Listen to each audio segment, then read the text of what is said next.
Hello, I am Miss Voss. I'm your science teacher, and I just wanted to show you real quick how to do the modeling DNA mutations.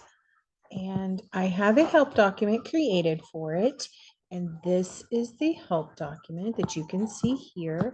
I'm going to put the link to it in the um, chat, and you should be able to see it. And if not, just let me know. I can send it to you. You're going to make a copy of this. It's going to be the first thing that you're going to do. So you go File, Make a Copy, and then you're going to name it. Just put your first name, Modeling DNA Mutation. So just add your first name to it. Okay, so basically, this is talking about mutations to DNA and how that changing a single nucleotide can change what the protein produced, and it can affect whether there is a mutation or not. And sometimes there's a mutation and sometimes there's not a mutation. It just depends on what occurred. But when you just look at this key that we're looking at here, it's saying, well, what if this mutation takes place or that mutation takes place? So basically, the difference between the first one and the second one is the first letter is different. That's it. And then basically, as you go down, it can be a little bit different. I'm sorry, it does have more.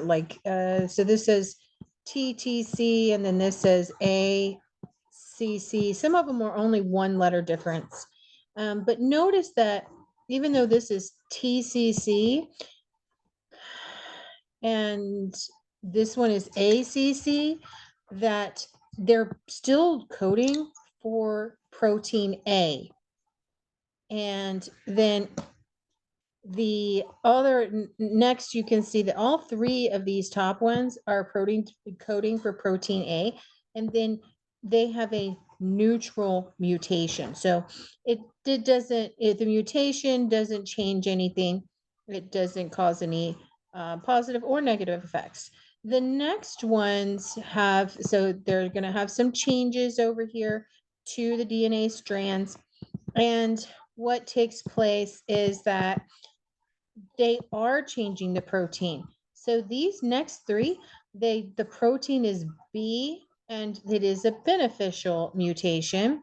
And then the next three, if you have one of these end up being your DNA strand, they code for protein C, and they are harmful. So they actually are not benefiting, they are causing problems for the organism. Okay, so basically, as you go through this, you're just going to follow the guidelines here. So for table 1, you're going to change the first codon. So that's just the first letter of the original base pair and enter your answer into row C. So in other words, you're going to copy this. This is the original strand sequence. You're going to just simply copy it and paste it into row C here. And you're going to change. So notice it says change the first codon. So you're going to change this codon. And you could just, it doesn't specify what you change it to. So it was A before, you've got to change it to one of the other letters, T, C, or G, right? So let's say we put a T there, a thymine. So now what we're going to do is we're going to take this and we're going to go back up to the front part because we need to know what protein does this make, right? So we have to go back up, and the only thing we changed was that first letter. So we're looking for TTC. And so I'm going to look up at that, and so we're going to start with that. Okay, this one is TTC. Let's see if the next one is GTA. GTA, yes. And then the next one would be GAC. So let's look at that. GAC, perfect. And then the next one will be GCT and TAT. GCT, TAT. GCT, TAT. That's correct. Okay. And then GAC. Last one, all the way to the top. GAC. Okay, so this is it. This is what I changed it to. And so this is the protein that it produced. It produced protein A.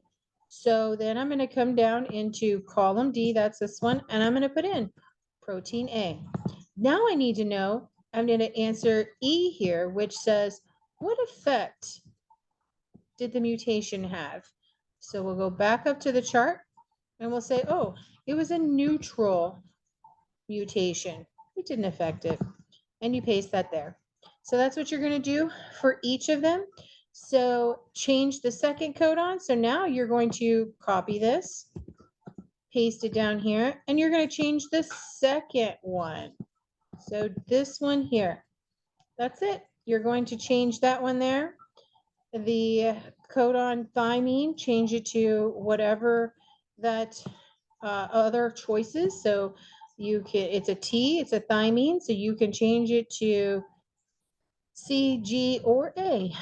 Change it there, and then you're going to do the same thing. You're going to go back up to that chart and find that one and see what protein it is and if it changed from if what protein it is and whether it's a neutral, beneficial, or a harmful effect on the organism.